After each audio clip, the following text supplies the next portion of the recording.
બાપા મોરયા રે, મોરયા રે, બાપા મોરયા રે.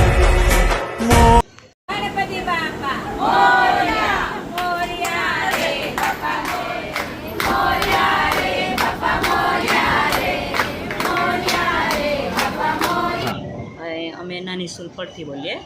આ નાની સુલપડના ગણપતિ છે.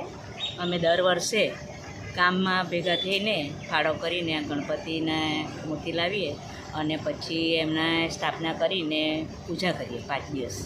દર વર્ષે 5 દિવસ પૂજા કરીને પછી એને સારી રીતે વિસર્જન કરીએ. ગામના બધા સાંજે ભેગા થાય, સવારે ભેગા થાય આરતીમાં. અને